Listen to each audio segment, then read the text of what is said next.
बीना में आज बारिश की बूंदें और बौछारें पड़ने से मौसम सुहाना हो गया। इतना ही नहीं, बीना के आसमानों में प्रकाश के परिवर्तन और अपवर्तन की घटना से इंद्रधनुष का दुर्लभ एवं अति सुंदर दृश्य दिखाई पड़ा, जो कि स्टार टीवी के कैमरे में कैद हो गया। होता क्या है कि सनलाइट है। सबसे पहली चीज़ तो अगर हमें इंद्रधनुष देखना है तो ये ज़रूरी है कि हमारा जो पीठ है वो सन की तरफ होना चाहिए, और फिर हम अपने सामने देखेंगे तो हमें इंद्रधनुष नज़र आएगा।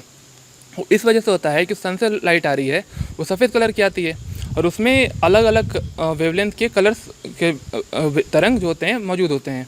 और प्रकाश जब पड़ता है, और चूँकि बारिश जब भी होता है, इंद्रधनुष हमें तभी दिखाई देता है जब बारिश होती है।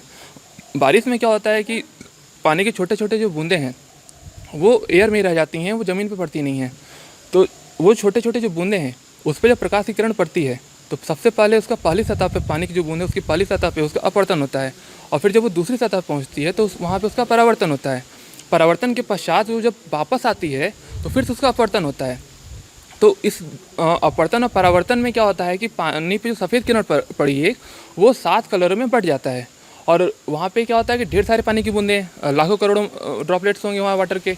तो उसके बाद जब हर बूंद से लगभग ये घटना होती है और वो हमारे आंखों पर आके पड़ता है। तो जैसे प्रकाश की किरण जब अलग अलग कलर में बटा तो जो प्रकाश की किरण बाहर आ रही है वो अलग अलग कोण पे निकलेगा, और अलग अलग कोण पे निकलेगा तो हमारी आंखों पर जब पूरे उससे जो स्पेस है वहाँ पे जहाँ पे वाटर के ड्रॉपलेट्स हैं वहाँ से जब हमारी आंखों पर प्रकाश की किरण पड़ी तो हमें इसीलिए क्या होता है कि लाल कलर, फिर ऑरेंज, फिर येलो, 7 कलर दिखाई देते हैं, जिसमें लास्ट में हमारा आता है बैगनी कलर, और फिर वो इंद्रधनुष बनता है। एक्चुअली इंद्रधनुष क्या होता है कि एक कोन के रूप में बनता है।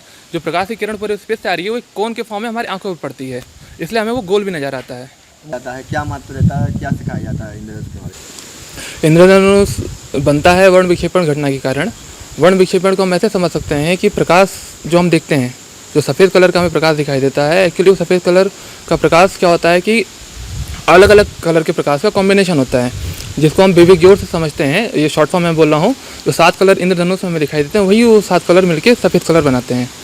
और जब हम बच्चों को पढ़ाते हैं तो बच्चों को पढ़ाते हैं वर्ण विक्षेपण या फिर अपवर्तन परावर्तन जब पढ़ाते हैं तो उसमें हम बेसिकली पढ़ाते हैं तो उनको प्रिज्म से हैं, और ये जो इंद्रधनुष की घटना है वो उससे रिलेट होती है। सपोज करिए कि अगर हमें बच्चों को समझाना है कि अपवर्तन क्या होता है या फिर वर्ण विक्षेपण क्या होता है और प्रकाश की किरण 7 अलग कलर में कैसे बढ़ती है, उन्हें हमें नेचर से जोड़ना है, तो इंद्रधनुष को समझाने के लिए सबसे बढ़िया एग्जाम्पल है।